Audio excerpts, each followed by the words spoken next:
Perkenalkan, nama saya Dini Puspawardani dengan akhiran NIM 73. Perkenalkan, nama saya Nabila Cynthia dengan akhiran NIM 019.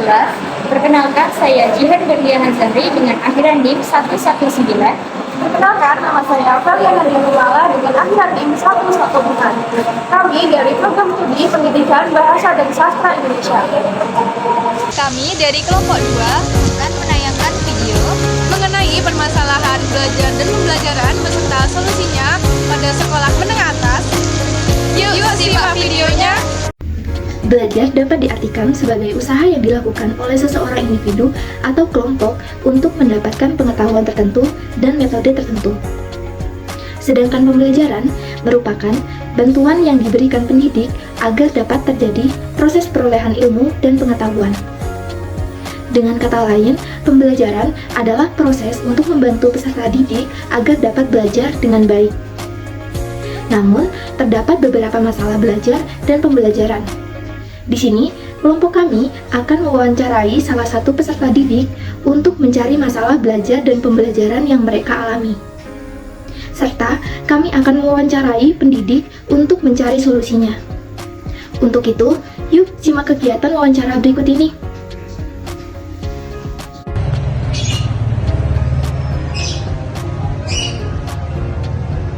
Nah, hari ini kita sudah bersama dengan narasumber kita. Halo Kak, permisi, boleh minta waktunya sebentar? Boleh. Namanya siapa?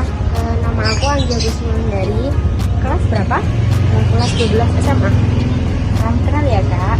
Ya, salam kenal. Nah, menurut Kak Anggi nih, apa sih kendala atau masalah dalam proses belajar dan pembelajaran yang selama ini Kak Anggi alami di sekolah?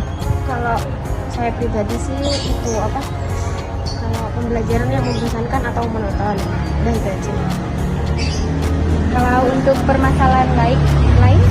Kalau untuk permasalahan lain itu seperti kayak membagi waktu. Kalau dalam main sama kayak ngerjakan tugas, kayak waktu belajar itu susah sih, itu kurang sekali. Baik, terima kasih ya Kak atas waktunya. Ya, terima kasih.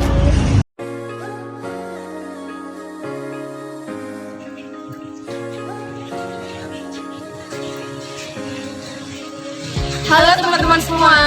Di sini kami akan mewawancarai salah satu pendidik, yaitu dosen, terkait pemberian solusi permasalahan yang dialami oleh siswa SMA. Sebelumnya selamat siang Bapak. Selamat siang Mbak.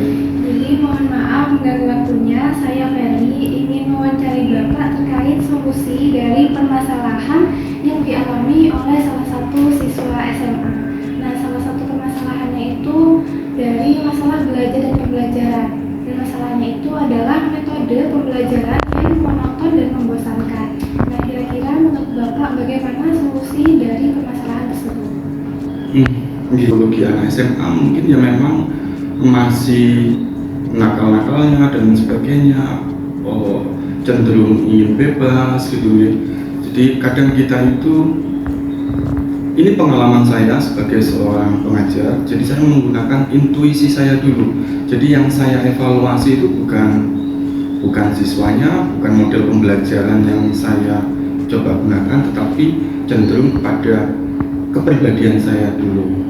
Yang pertama, apakah kehadiran saya itu siswa-siswi ini welcome atau tidak, ini menjadi tolak ukur keberhasilan ke belakangnya. Kalau sejak awal siswa itu sudah tidak merasa nyaman dengan kita, tentu setiap pertemuan mereka akan semacam tersiksa mungkin gitu. Jadi seperti itu. Jadi pengalaman saya ya mengembangkan intuisi kita dulu. Dengan intuisi yang terbentuk, intuisi ini kan kumpulan dari pengalaman-pengalaman membentuk intuisi. Dengan kemampuan kita melihat wajah-wajah tiap siswa kita di kelas, kita sudah tahu.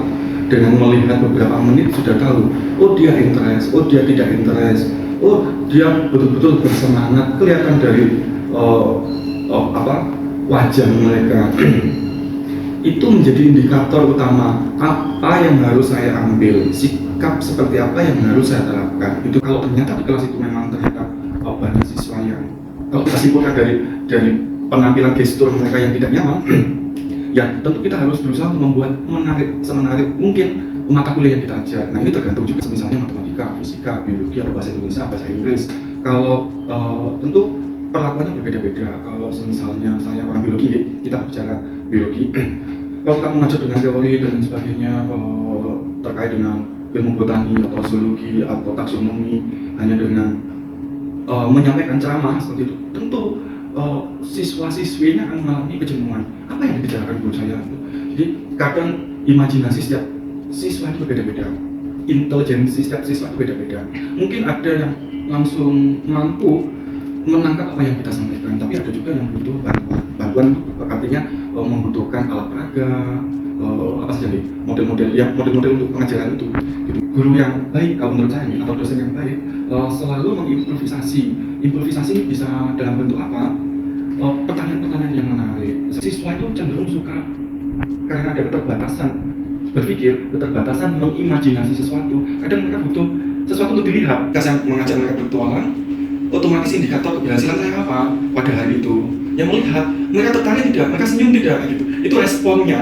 Siapa saja yang tertarik dengan apa yang kita sampaikan, apa yang kita ajarkan, mereka cenderung akan banyak pertanyaan.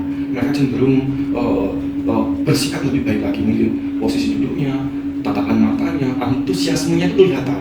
Nah ini apa yang bisa saya lakukan ya, setiap jenjang pendidikan itu beda-beda karakter atau psikologi pribadinya itu beda-beda. Ini memang penting deh, apalagi media kita bisa memanfaatkan banyak media, salah satunya YouTube itu. Kita bisa mengeksplorasi sebaik mungkin YouTube atau media pembelajaran lainnya, tergantung situasinya, tergantung kondisinya. Itu yang bisa saya lakukan dan sebagainya. Kadang kalau siswa itu tidak mampu menampilkan hal itu semua pada dirinya, ya repot hanya sebatas memahami teori. Jadi memang butuh waktu untuk itu. Jadi mereka harus ada kemauan untuk melatih dirinya disiplin. Kalau mereka tidak ada kemauan, dia akan menghadapi permasalahan yang sama, mengeluhkan hal yang sama dari waktu-waktu ke lain, itu saja. Tapi kalau dia mencoba untuk menaikkan levelnya, menaikkan determinasinya, menjadi siswa yang tidak rajin menjadi rajin, dari siswa yang kurang disiplin menjadi disiplin. Itu harus dimulai dari dirinya sendiri. Guru di sana perannya hanya menstimulasi saja, menyemangati saja siswa itu untuk tampil lebih rajin dan disiplin. Kesadaran. Nah, kesadaran itu yang melahirkan tadi itu kedisiplinan, terus menjadi siswa yang tertib dan lain sebagainya. Nah itu caranya untuk betul-betul memunculkan personality yang baik dari siswa kita. Tentu kalau kelas itu besar, ya butuh tenaga dan kesabaran yang luar biasa dari gurunya. Tapi di sini kalau kita berbicara sebagai guru, ya nikmatnya menjadi guru yaitu mengabdi itu ya, menjadikan anaknya orang lain menjadi anak kita. Hanya tanggung jawab kita total, ada totalitas di sana. Kalau kita tidak mampu menampilkan totalitas kita, ya seperti itu siswa kita nanti tidak. Jadi untuk masalah manajemen waktu dan sebagainya, ya kembali lagi kepada siswanya. Peran kita sebagai pendidik membangkitkan tadi itu, bagaimana memunculkan sikap disiplin, apalagi kira-kira selain disiplin, bisa lebih rajin, pegang tugas, bisa juga bisa langsung dikerjakan, bisa bagi waktunya supaya bisa mengikuti SLP yang diikuti dari siswa itu. Nah itu salah satu jawaban, mungkin beda persen beda jawaban, tapi ya, berdasarkan pengalaman saya sebagai seorang siswa, sebagai seorang mahasiswa, ya itu ya, apa yang sudah saya sampaikan tadi itu. Jadi kadang kita itu butuh bermanja-manja dengan guru, butuh perhatian lebih dari guru. Gitu. Ya sifatnya personal sih sebenarnya itu. Kembali lagi ke siswanya. Ada yang cukup diceramai sebentar sudah menjadi siswa yang disiplin atau apa. Ada yang seperti itu. Tapi kan setiap orang beda-beda. Itu mungkin ada pertanyaan lain. Jadi menurut Bapaknya itu semisal kalau tidak ada antusias dari diri sendiri itu Pak kayak percuma ya? Iya. Kalau kita sebagai siswa terus tidak mampu membangkitkan, itu susah.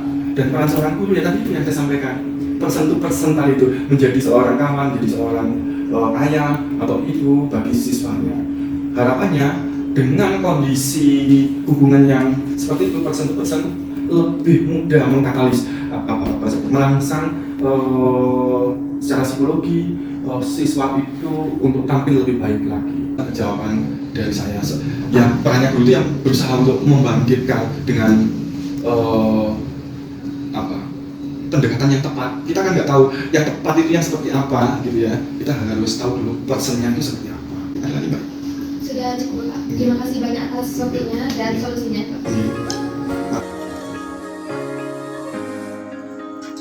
Baik, itu tadi penjelasan dari salah satu dosen mengenai solusi dari permasalahan yang dialami salah satu siswa di SMA. Sekian video dari kelompok kami mengenai masalah belajar dan pembelajaran beserta solusinya. Semoga bermanfaat dan sampai jumpa.